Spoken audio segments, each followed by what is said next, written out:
before, after. Hi everyone! Another day, another DIY na naman ng mami mo yan. And so, sinira ko ulit yung sopa ko para maipakita ko sa inyo kung paano ko ba talaga DIY yung L-sopa ko sa sala. Just lang, tumagal naman siya ng 9 years but second hand nga lang kasi nilagay ko dito before. Kaya ayoko ng ng pagod.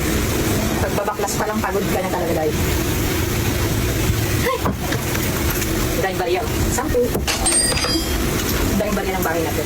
So this time na-afford na rin natin bumili ng mga bagong materials. 2x2 lang po yung wood na ginamit ko. So bumili lang po ako ng 5 pirasong 2x2. Dahil first step kailangan po muna natin bumuo ng framing para mas matibay dahil nga gamitin siya at ginagawa nga po siyang upuan araw-araw. So para makatipid po sa kawit, hindi na natin kailangan pa maglagay ng maraming tukod sa ilalim. In-attach or in-screw ko po muna siya sa wall. Depende pa rin naman po sa paraan nyo at kayo pa rin naman po ang masusunod sa mga gusto nyong gawin. So yan, mas matibay po kasi kapag solid wood yung nilagay mo bago mo siya lagyan ng plywood. Mas maganda yung may frame muna siya dahil nga lagi siyang inuupuan at lagi siyang ginagamit. Matibay po kasi kapag ka may framing para mas tumagal. Yung nakalagay po kasi dito dati and umabot naman siya ng 9 years. Pero wala naman pong gamit na panghabang buhay at lahat naman po ay may hangganan. So dahil second hand nga lang po yung nilagay ko dito before, umabot lang naman siya ng 9 years bago siya anayin. So dahil naka-framing na nga siya, kahit 1/2 na plywood lang po ang size okay na. And then pininturahan lang natin siya para mas tumagal at hindi siya anayin. Binalik lang natin sa dati but for now, mas maganda siya ngayon kasi mas matibay. Inanay kasi yung madre ng stairs ko. Yung ilalim, sobrang dami ng anay. So kaysa pumanik pa siya, pinatanggal ko na rin tapos pinapalitan ko ng bakal.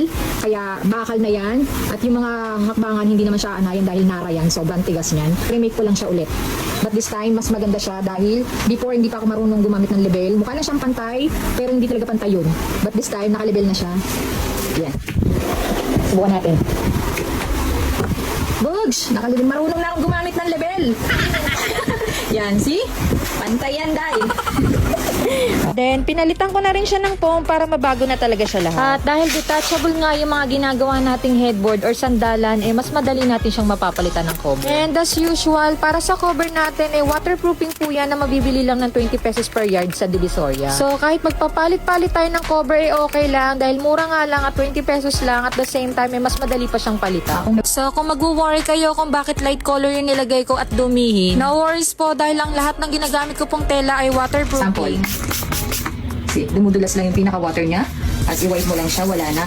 Or let's say, natapunan siya ng mga juice drinks or yung mga iniinom ng mga bata. So, ito po ay toyo. Try natin. Yan. Then, punasan mo lang siya ng tissue. Madali siyang linisin. Pupunasan mo lang at dumudulas lang yung dumi.